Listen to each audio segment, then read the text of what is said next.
वो इंसान चलते चलते अचानक रुक जाता है और बिना पीछे मुड़े मुझसे कहता है। मेरा नाम है करुण। मैंने फौरन उससे कहा, भाई मैं वापस जा रहा हूँ, तुम जाओ, मैं रात अपने ट्रक में गुजार लूंगा। अभी मैं पीछे मुड़कर अपने ट्रक की तरफ 2 कदम चला ही होता, पीछे से एक खौफनाक आवाज आती है। अब तू वापस जाएगा कैसे?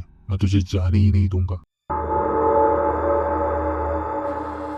ये बात 2017 की सर्दियों की है। मैं एक चीनी की मिल के लिए ट्रक चलाया करता था। दिन के वक्त ट्रक में सप्लाई लोड करता था और रात को करीबी लोकल से उनके सामान की एवज शिफ्टिंग करने के लिए तो कभी सप्लाई देने के लिए किराया लेकर लोकल काम भी करता था। उस रात भी मैं ऐसे ही एक लोड लेकर चावल की सप्लाई अपने ट्रक में लोड किए कराची से टंडो अलायात जा रहा था। जनवरी के शुरू के दिन थे और सर्दी अपने बिल्कुल उरूज पर थी। बाहर ठंड इतनी थी कि मुझे ट्रक के अंदर तक सर्दी महसूस हो रही थी। ट्रक के अंदर सीट के पिछले वाले हिस्से में मेरा थोड़ा बहुत बोरिया बिस्तर पड़ा था और एक छोटी सी कोयले की थैली भी थी। जो लोग ट्रक चलाते हैं सर्दियों में अक्सर ट्रक अंदर से ठंडा हो जाता है, इसलिए हमें अपने साथ एक लोहे के पिंजरे नुमा छोटा सा हीटर जिसमें हम गर्म कोयला रखते हैं और उसको अपने करीब कर लेते हैं, उसको अपने साथ लेकर चलना पड़ता है। लेकिन आज रात की ठंड इतनी थी कि वो हीटर भी काम नहीं आ रहा था। मैंने जब नूरियाबाद क्रॉस किया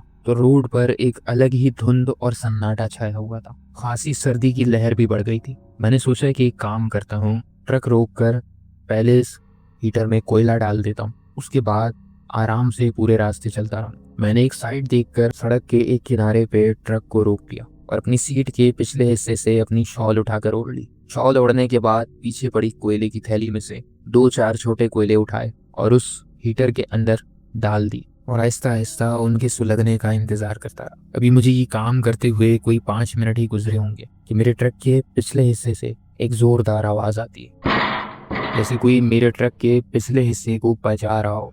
एक सेकंड के लिए तो मैं भी डर जाता हूँ कि इतनी वीरान सड़क पे इतनी सर्दी में ये कौन है जो पीछे ट्रक में चढ़कर बैठ गया है। मैं हिम्मत करके अपने मोबाइल की टॉर्च जलाकर ट्रक से नीचे उतरता हूँ।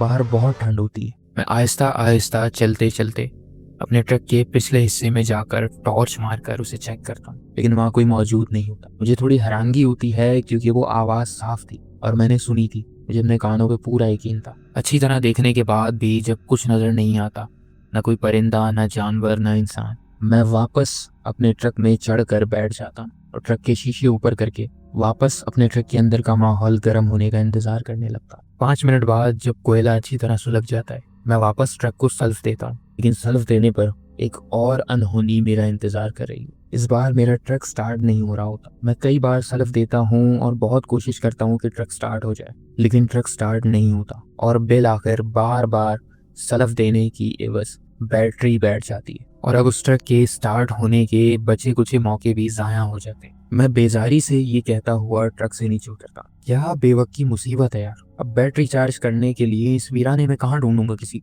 ये कहकर मैं ट्रक से नीचे उतरता हूँ और आसपास देखने लगता हूँ, शायद मुझे कोई दुकान, कोई सड़क, कोई ढाबा, कुछ तो खुला हुआ मिल जाए। अगर मुझे कोई ढाबा नजर आ गया और उस बंदे के पास बैटरी की, तो उस बंदे से अपनी बैटरी या उसका चार्जर लेकर अपनी बैटरी चार्ज करवा लूंगा। लेकिन इस वीरान पड़े हाईवे पे मुझे दूर दूर तक कोई नजर नहीं आ रहा होता और धुंध इतनी होती है कि मोबाइल की टॉर्च मारने पर भी ठीक से कुछ नजर नहीं आ रहा। ये रात के तकरीबन 2:30 बजे का वक्त था जब मेरा ट्रक उस वीरान हाईवे पे बंद होकर खड़ा हो गया था। मैं आहिस्ता आहिस्ता थोड़ा आगे की तरफ चलकर जाता हूँ, देखने की कोशिश करता हूँ कि क्या मुझे यहाँ पर कुछ ऐसा मिल सकता है। अगर कोई इंसान या कोई छोटी सी झोपड़ी भी नजर आ जाती तो मेरे लिए गनीमत थी, लेकिन मुझे कुछ भी नजर नहीं आ रहा था। बहरहाल थक हार कर मैं वापस अपने ट्रक की तरफ बढ़ गया। ट्रक की तरफ बढ़ते हुए मैंने ये फैसला किया कि छोटे भाई को फ़ोन करके सुबह बुला लूंगा, बैटरी मंगवा लूंगा। आज रात मजबूरन इसी ट्रक के अंदर गुजार लेता हूँ। ट्रक के सीट के पिछले हिस्से में जो खाली कैबिन बना हुआ था,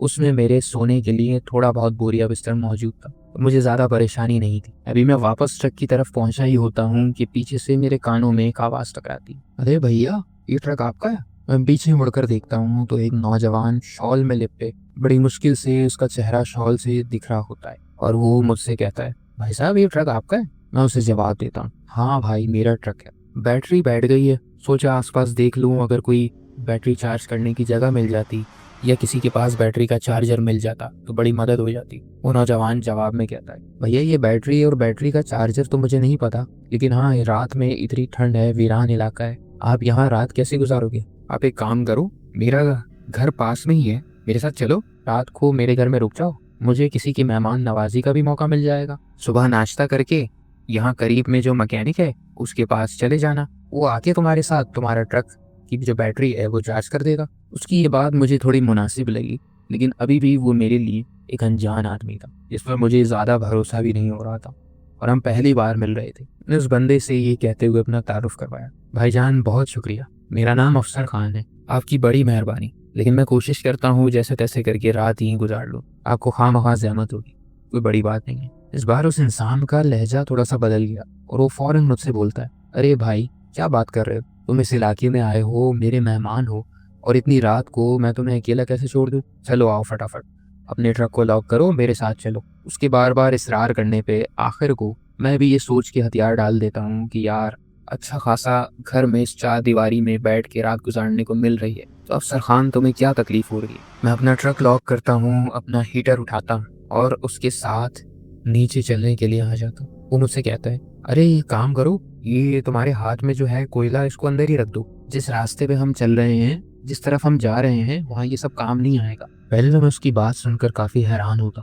और फिर कोयला बुझाकर बाहर फेंक कर वो हीटर अपने ट्रक के अंदर रख के ट्रक को लॉक करके वापस नीचे उतर जाता हूँ। अब हम दोनों उस धुंध और कोहरे में आहिस्ता आहिस्ता रोड के साइड में एक छोटी कच्ची पगडंडी पर चलने लगते हैं। चलते चलते मैं उससे पूछता हूँ, भाई तुम यहाँ इस तरफ अकेले और सन्नाटे में इतनी धुंध में तुम यहाँ क्या कर रहे थे? वो मेरी बात का कोई जवाब नहीं देता और सिर्फ चलता रहता है। पहले तो मुझे लगता है कि इस इंसान को ज़्यादा बात करना पसंद नहीं है, फिर मैं सोचता हूँ कि यार ये मुझ पर एहसान कर रहा है और मैं हूँ कि इस पर शक किए जा रहा हूँ। मैं भी चुपचाप और उसके पीछे पीछे चलने लगता हूँ। हमें चलते चलते तकरीबन 5 मिनट हो जाते हैं। तब मैं उससे पूछता हूँ, भाई तुम ये धुंध में कहीं रास्ता तो नहीं भूल गए हो? हम सही तरफ जा रहे हैं ना? इस बार वो मेरी बात का कोई जवाब नहीं देता। मैं भी चुप करके उसके पीछे पीछे चलने लगता हूँ। तकरीबन 10 मिनट गुजर जाते हैं, हम पैदल चल रहे होते हैं और सर्दी बढ़ रही होती है। उस वक्त मैं उससे दोबारा पूछता हूँ, अरे भाई तुम मेरी बात का जवाब तो दो, ये हम 10-15 मिनट से चलते ही जा रहे हैं, कहाँ पहुँच रहे हैं,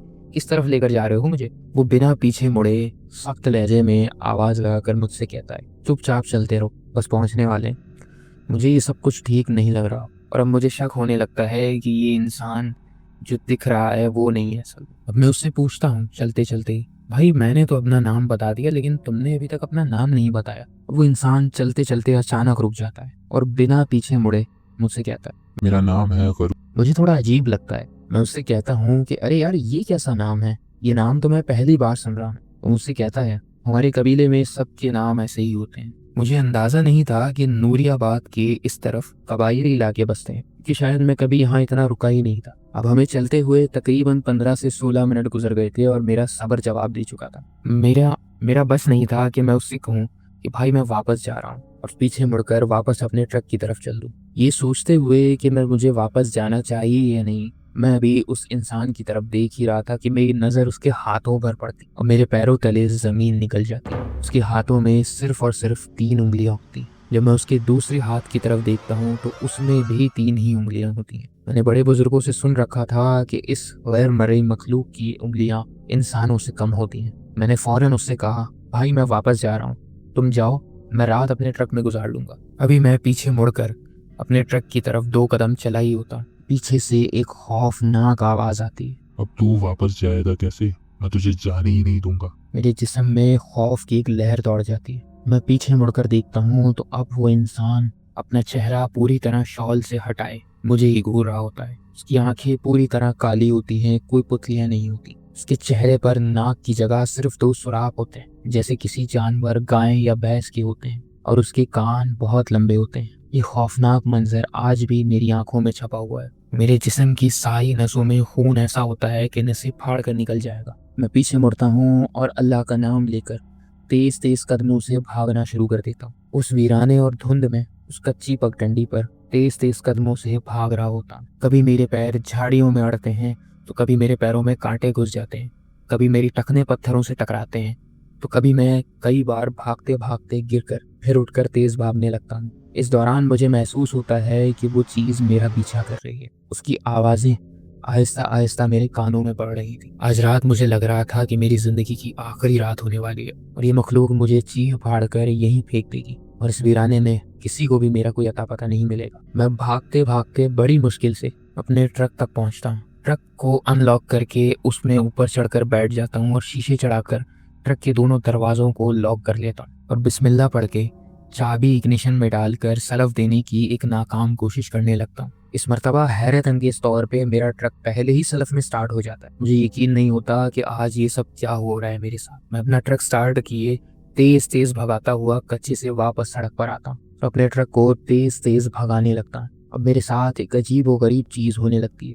जैसे जैसे मैं ट्रक को भगा रहा था, वक्फे वक्फे से मैं अपने ट्रक के साइड मिरर में देखता तो कहीं कहीं मुझे वही आदमी पीछे सड़क पर बिल्कुल साकित खड़ा मेरी तरफ देखकर हाथ का इशारा करता हुआ नजर आता और मैं अपने ट्रक की स्पीड मजीद तेज कर देता। ये सब अगले 2 घंटे तक मेरे साथ चलता रहा। कभी किसी मोड़ पर तो कभी मेरे साइड मिरर में मुझे वो बंदा नजर आता रहा और वैसे ही चलती सड़क पर खड़ा मुझे देखकर हाथ हिलाता हो। दिल ही दिल में मैं आयतुल कुर्सी, दुरूद शरीफ और जो जो आयात और सूरत मुझे याद थी मैं वो तमाम सूरतें और आयात पढ़ता हुआ अपने दिल में बार बार अपने आप पर फूंक रहा था। मुझे सर्दी लगना, महसूस होना सब बंद हो गई थी।